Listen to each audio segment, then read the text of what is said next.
an introduction to the SBL exam. Now, in this exam, you'll be required to possess 5 professional skills: communication, analysis, commercial acumen, skepticism, and evaluation. We'll come on to those a bit later on. Now, you'll be required to be a leader and to think strategically. What does being a leader mean? It means you should be able to be clear and concise, be focused, identify any issues in any situation, analyze and address any ethical concerns, use technical models, quantitative analysis, draw out key points, and be coherent in your answers. You'll be able to make recommendations for a number of users, whether that be the board of directors, the managers, customers, etc., etc. In terms of thinking strategically, what that means is you'll have to have a long-term perspective of way of thinking. So not short-termism, but long-termism. Think long-term objectives of the company to ensure their success.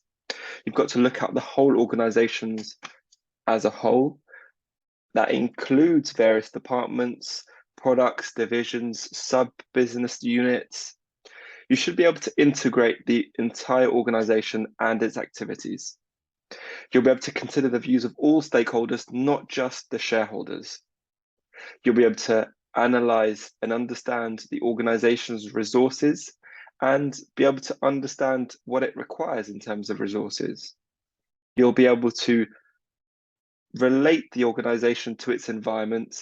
And lastly, you'll be able to ensure you can understand how it can maintain and achieve a competitive advantage. Otherwise, typically, you're not really going to get that true success. In terms of those 5 professional skills, you've got communication. What that alludes to is you've got to be able to inform, persuade, and clarify. In summary, you've got to be able to articulate yourself very clearly and concisely and be aware of the intended audience. So if the exam might ask you to be the board of directors or the auditors or the internal controls, you've got to be aware of that and communicate well. Secondly, commercial acumen. You've got to be able to demonstrate awareness of the wider external environment, the organization, the things that are affecting the organization. You've got to be able to use judgment to identify key issues, problem solve. You've got to be able to show insight and perception in understanding various issues that the organization is facing. Thirdly, analysis, your 3rd professional skill. You've got to be able to investigate, inquire, consider various matters, various sources, various models, whether that be quantitative models, ratios, etc. You've got to be able to use those variety of sources and logically process and recommend an appropriate solution or action. 4, you've got to be able to show skepticism. So you've got to be able to probe, question, and challenge.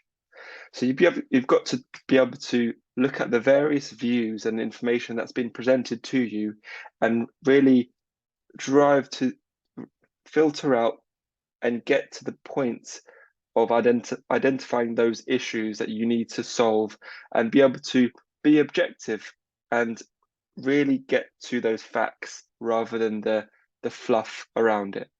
You've got to be able to also base that all on ethical and professional values. Lastly, evaluation. You've got to be able to assess and use professional judgment. You've got to estimate various trends, forecast internal factors, external factors. You've got to be able to appraise various facts, opinions, and ensure your findings are objective. Look at the various costs, risks, benefits, opportunities, strengths, weaknesses, and then recommend a solution and decision.